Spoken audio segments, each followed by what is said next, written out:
नमस्कार, फाइटर समाचार में आपका स्वागत है। पेश है आज 7 मई शाम 7 बजे राजस्थान की खास खबरें।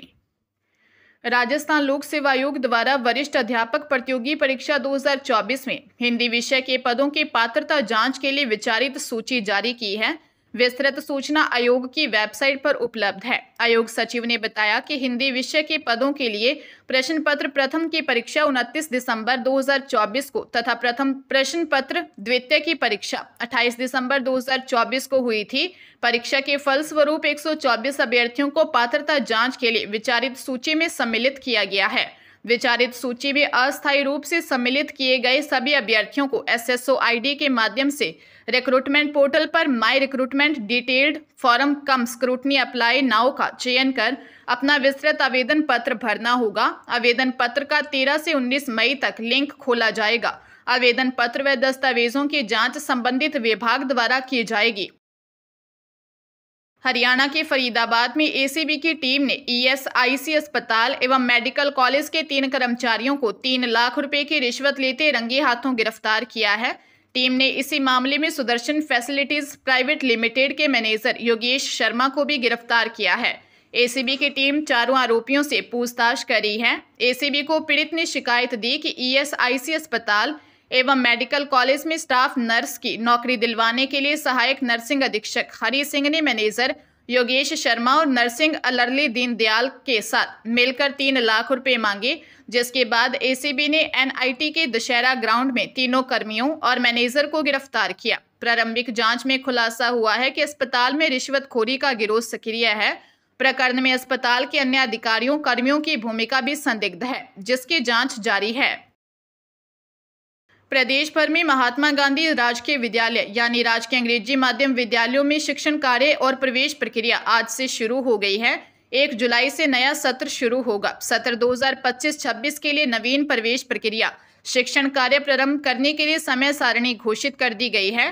प्रवेश के लिए अभिभावकों से आवेदन पत्र शाला दर्पण पर QR माध्यम लॉटरी ऑनलाइन प्रक्रिया द्वारा संपादित कर प्रवेश दिया जाना है। प्रवेश प्रक्रिया के लिए विज्ञप्ति जारी कर दी गई है। वहीं आवेदन पत्र लेने की समय अवधि आज से 15 जून तक रहेगी। लॉटरी के माध्यम से चयनित विद्यार्थियों की सूची नोटिस बोर्ड पर 18 जून को चस्पा की जाएगी। प्रवेश कार्य 19 जून से शुरू होंगी और शिक्षण 1 जुलाई से शुरू होगा। पंजाब के लुधियाना की एडिशनल सेशन जज डॉक्टर गुरप्रीत कौर की अदालत ने नशीली गोलियों की तस्करी के दोषी को 10 साल की कैद की सजा सुनाई है। कोर्ट ने दोषी को 1 लाख रुपए जुर्माना भरने का भी आदेश दिया है। अभियोजन ने अदालत को बताया कि लाडोवाल पुलिस ने 13 अक्टूबर 2022 को मामला दर्ज किया था। दरअसल पुलिस ने नाका लगाकर चेकिंग की थी। पुलिस ने संदिग्ध को रोककर तलाशी ली। उसके बाद से पुलिस को 1200 नशीली गोलियां बरामद हुई। संतोषजनक जवाब नहीं देने पर पुलिस ने गांव तलवंडी लडबाल निवासी पवन कुमार को हिरासत में ले लिया। पुलिस ने मामला दर्ज कर उसे गिरफ्तार किया और अदालत में पेश किया। अदालत ने दोनों पक्षों की दलीलें सुनने और सबूत देखने के बाद दोषी को 10 साल कैद की सजा सुनाई।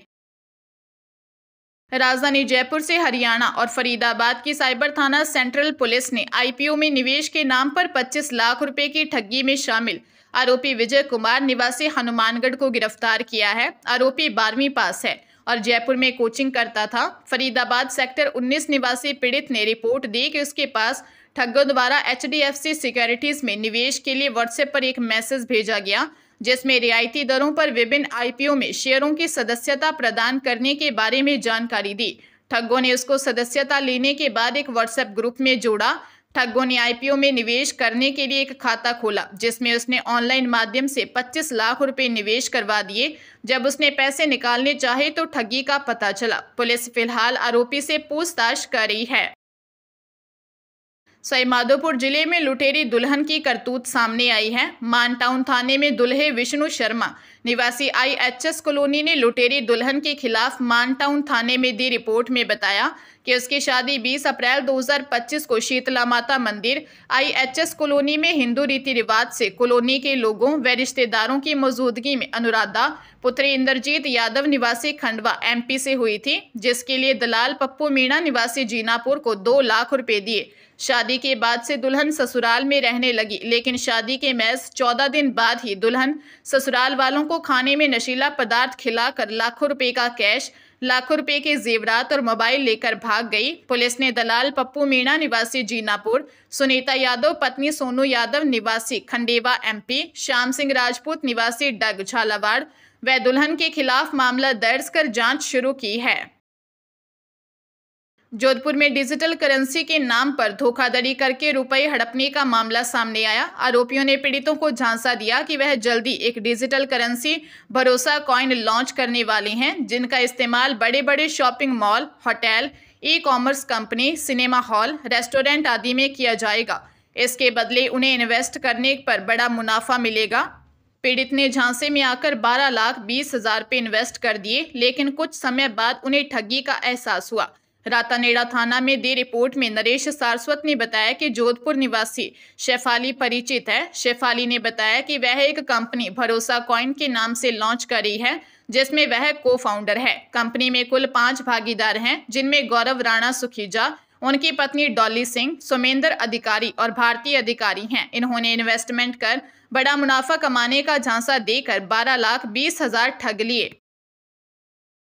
धौलपुर जिले में शादियों का सीजन शुरू होते ही चोर, लुटेरे और छिनेती गैंग सक्रिय हो गए हैं। ऐसी ही एक घटना थाना कोतवाली क्षेत्र अंतर्गत सैपऊ रोड पर घटी, जहां बारात की चढ़ाई के दौरान दूल्हे के पिता के हाथ से बाइक सवार नकाबपोश बदमाश कीमती जेवरातों से भरा बैग छीनकर फरार हो गए। दूल्हे के पिता गिरिराज दुबे ने बताया कि बेटे की शादी थी। बारात मुरैना से धौलपुर स्थित सैपऊ रोड के एक मैरिज होम में आई थी। रात को बारात की चढ़ाई के दौरान वह रेलिंग किनारे खड़े थे। उनके हाथ में कीमती जेवरातों से भरा बैग था। अचानक से एक बाइक पर 2 बदमाश आए और हाथ से बैग छीनकर फरार हो गए। सूचना पर पहुंची पुलिस ने लुटेरों की तलाश शुरू कर दी। उप निरीक्षक अशोक कुमार ने बताया कि घटनास्थल के आसपास लगे CCTV कैमरे चेक किए जा रहे हैं। सीकर जिले से 2 साइबर ठगों गांव रतनपुरा की ढाणी सैरावतों निवासी अजय देहड़ा व मनीष कुमार को लाखों रुपयों की साइबर ठगी के मामले में हरियाणा के रेवाड़ी की साइबर थाना पुलिस ने गिरफ्तार किया है। रेवाड़ी साइबर थाना पुलिस के जांचकर्ता ने बताया कि मोहल्ला शिव कॉलोनी रेवाड़ी निवासी दीपक जैन ने रिपोर्ट दी कि 17 अप्रैल को उसके पास एक व्हाट्सएप मैसेज आया। मैसेज करने वाली ने खुद को एक कंपनी की HR स्पेशलिस्ट बताते हुए ऑनलाइन टास्क से पैसा कमाने को कहा। शुरू में उसे टास्क के नाम पर 125 रुपये दिए गए।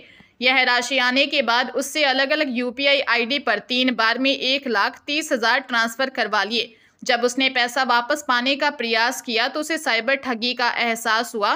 पुलिस थाना द्वारा इस मामले में अन्य आरोपियों की गिरफ्तारी भी जल्द की जाएगी। राजस्थान कर्मचारी चयन बोर्ड यानी RSM SSB ने प्रहरी भर्ती 2024 के ऑनलाइन आवेदन में त्रुटि सुधार का मौका दिया है। अभ्यर्थी आज बुधवार 7 मई से 16 मई तक संशोधन कर सकते हैं। इस भर्ती की परीक्षा का आयोजन 12 अप्रैल को हो चुका है। बोर्ड से प्राप्त जानकारी के अनुसार आवेदन में अभ्यर्थी श्रेणी, विशेष श्रेणी, उप श्रेणी, वैवाहिक स्थिति में 300 रुपये का शुल्क देकर संशोधन कर सकेंगे। इनके अतिरिक्त शेष अन्य सूचनाओं में परिवर्तन नहीं किया जा सकेगा। इस समय सीमा के बाद किसी भी तरह में संशोधन स्वीकार नहीं किया जाएगा, जिसकी समस्त जिम्मेदारी अभ्यर्थी की होगी। झुंझुनू जिले में राष्ट्रीय पात्रता सह प्रवेश परीक्षा यानी NET UG के दौरान एक परीक्षा केंद्र पर ड्यूटी में तैनात 2 पुलिसकर्मियों को शराब के नशे में पाए जाने पर तत्काल प्रभाव से निलंबित कर दिया गया। यह घटना शहीद कर्नल JP जानू राजकीय उच्च माध्यमिक विद्यालय परीक्षा केंद्र पर सामने आई, जहां राष्ट्रीय स्तर की इस महत्वपूर्ण परीक्षा का आयोजन किया जा रहा था। SP शरद चौधरी ने बताया कि पुलिस लाइन झुंझुनू से ड्यूटी पर लगाए गए 2 कांस्टेबल वीरेंद्र और करमवीर परीक्षा केंद्र पर सुरक्षा और व्यवस्था बनाए रखने के लिए तैनात थे। हालांकि परीक्षा के दौरान दोनों कर्मी संदिग्ध अवस्था में पाए गए। मौके पर पहुंचे अधिकारियों ने दोनों को शराब के नशे में ड्यूटी करते हुए पकड़ा था।